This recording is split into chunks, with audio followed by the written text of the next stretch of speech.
Welcome again. So far we have learnt 4 black box test design techniques: equivalence partitioning, boundary value analysis, decision tables, and state transition testing. In this lesson, we'll start learning about use case based testing. And in this lesson, let us have an introduction to use cases. What are use cases?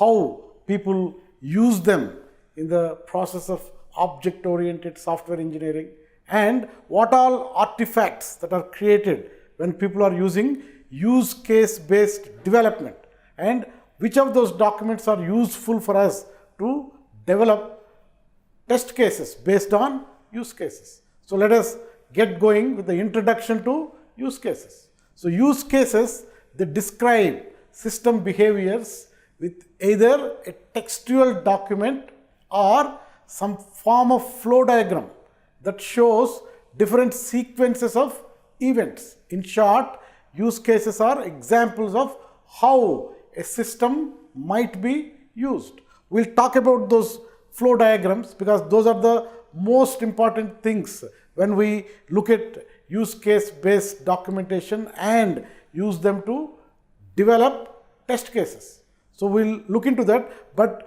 if you look at object-oriented software engineering, use case modeling and writing use cases is one of the ways in which software is specified, or behavior of a system based on how users use the system.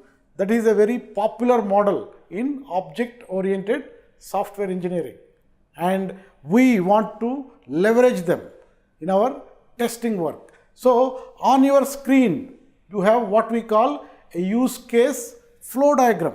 As I told you, in use case modeling, variety of documentation is done by developers. A use case model, a pictorial depiction of the whole system, then for each of the use cases, a document, and from the document, you have a diagram like this. This is called a use case flow diagram. If you look at this diagram, there is a path called S, and there are many paths, A1, A2, A3, A4 through this graph. So what are these paths and why are they important?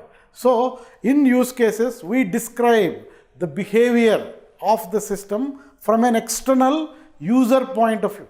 We call them typically actors, and these actors, they perform a set of activities with the system to accomplish a useful task. And as they do that, actor does something. In response to whatever actor has done, system responds.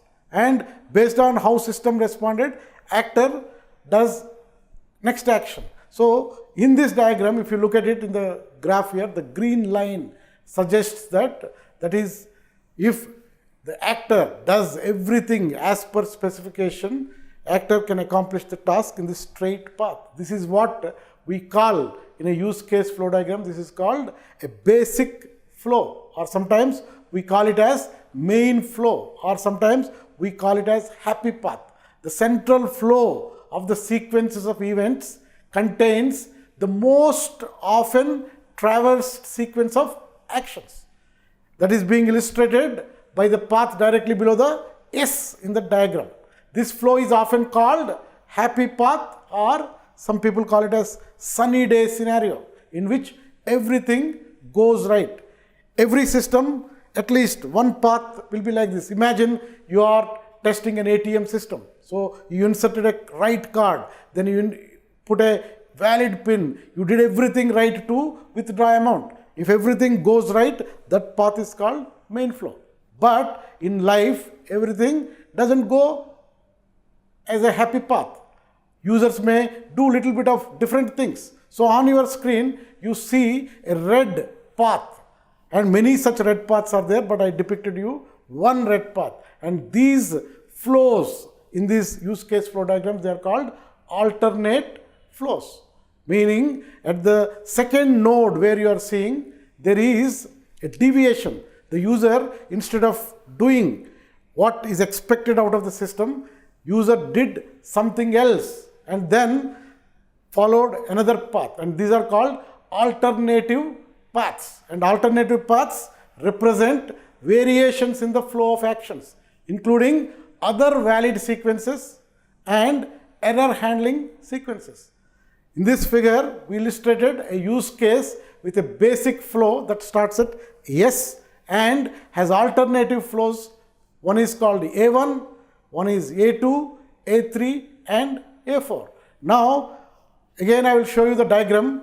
What you have to tell me is that how many different paths can you create through this scenario. That is real critical when you do use case based testing.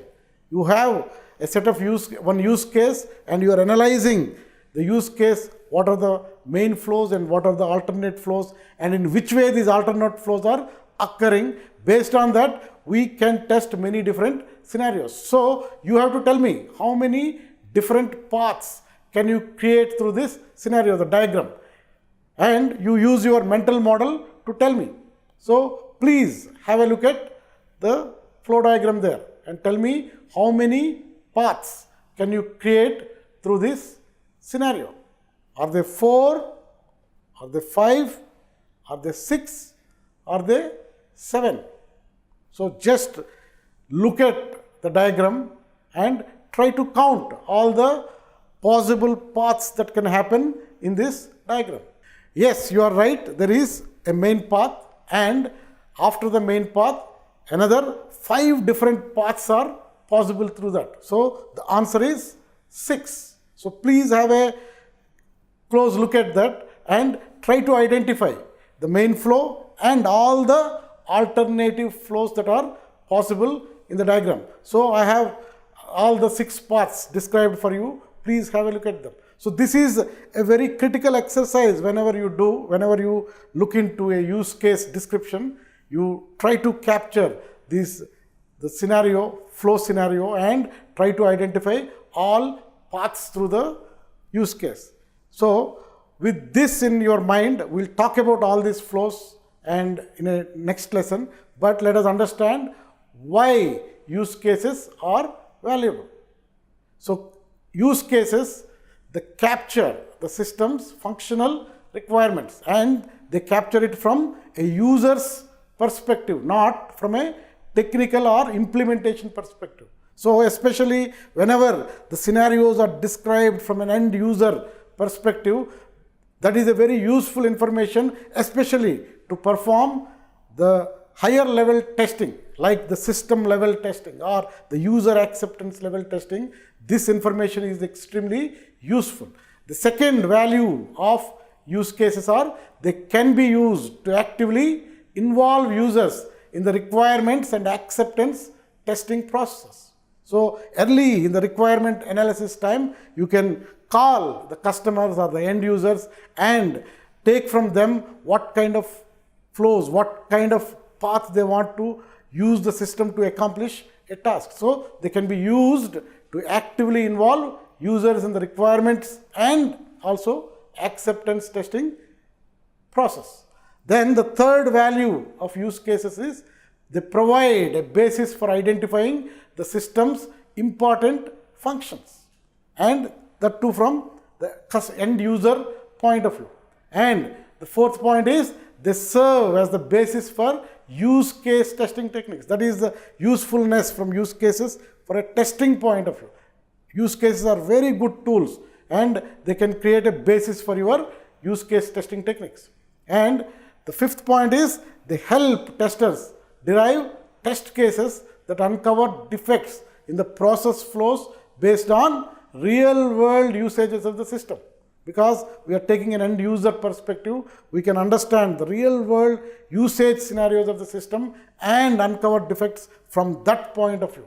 So hope you have understood the basics of use cases, and in the next lesson we'll talk about use case models, use case descriptions, and understanding different types of use case flow diagrams. So if you have any questions, please post them in discussion forum. Learn and have fun.